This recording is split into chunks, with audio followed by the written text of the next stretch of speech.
ಜನರಿಗೆ ಮೋಸ ಮಾಡ್ಬಿಟ್ವಿ DK.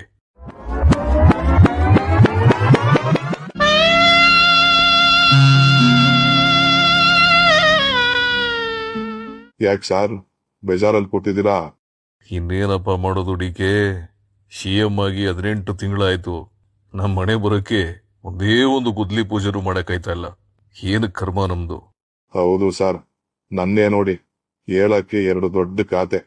TV dam gate repair ಹಣ ಕೊಡೋಕ್ಕೂ ಕಾಸಿಲ್ಲ.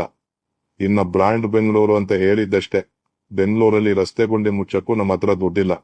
ಹೌದು ಡಿಕೆ, 40% ಅದು ಫ್ರೀ ಇದು ಫ್ರೀ ಅಂತೆಲ್ಲ ಬೇಕಾಬಿಟ್ಟು ಸುಳ್ಳು ಹೇಳಿ ಅಧಿಕಾರಕ್ಕೆ ಬಂದ್ಬಿಟ್ಟು ಜನರಿಗೆ ಮೋಸ ಮಾಡ್ಬಿಟ್ವಿ. ಹೌದು ಸಾರ್, ನಮ್ಮ MLA ಗಳು ಅನುದಾನ ಇಲ್ಲ ಅಂತ ಎಲ್ಲ ಟ್ರಾನ್ಸ್ಫರ್ ದಂಧೆಲ್ ಮುಡ್ದವ್ರೆ. ಒಂದು ಪೋಸ್ಟ್ಗೆ 5 ಅಧಿಕಾರಿಗಳಿಗೆ ಲೆಟರ್ ಕೊಟ್ಟು ವಸೂಲಿ ಮಾಡ್ತಾವ್ರೆ. ಅಯ್ಯೋ, MLAಗಳು ಮಾತ್ರ ಅಲ್ಲ ಕಣಯ್ಯ, ನಮ್ ಗೌರ್ಮೆಂಟ್ ಅಲ್ಲಿ ಎಲ್ಲರೂ ಅದನ್ನೇ ಮಾಡ್ತಾವ್ರೆ. ಯಾಕೋ ಬೇಜಾರು ಅಂತಿದ್ರಲ್ಲ, ಸುಮ್ನೆ ರಾಜೀನಾಮೆ ಕೊಟ್ಬಿಟ್ಟು ನೀವು ಸೆಂಟ್ರಲ್ ಹೋಗ್ಬಿಡಿ ಸಾರ್. ಇಲ್ಲಿ ನಾವ್ ಹೆಂಗೋ ಮೇಂಟೈನ್ ಮಾಡ್ತೀವಿ. ಯಾಕೂ ಶುದ್ಧಿ ಬಳಸಿ ನನ್ ಬುಡಕ್ಕೆ ಬತ್ತವನಲ್ಲ, ಮಾಡ್ತೀನಿ ತಡಿ. ಅದೆಲ್ಲ ಏನು ಬೇಡಪ್ಪ, ಸರ್ಕಾರದಲ್ಲಿ ದುಡ್ಡಿಲ್ಲ ಅಂತ ಹೇಳ್ತಾ ಇದೆಯಲ್ಲ, ಸುಮ್ನೆ DCM ಸ್ಥಾನಕ್ಕೆ ರಾಜೀನಾಮೆ ಕೊಟ್ಬಿಟ್ಟು ತಮಿಳ್ನಾಡು ಕೇರಳ ಉಸ್ತುವಾರಿ ತಗೋಬಿಡು.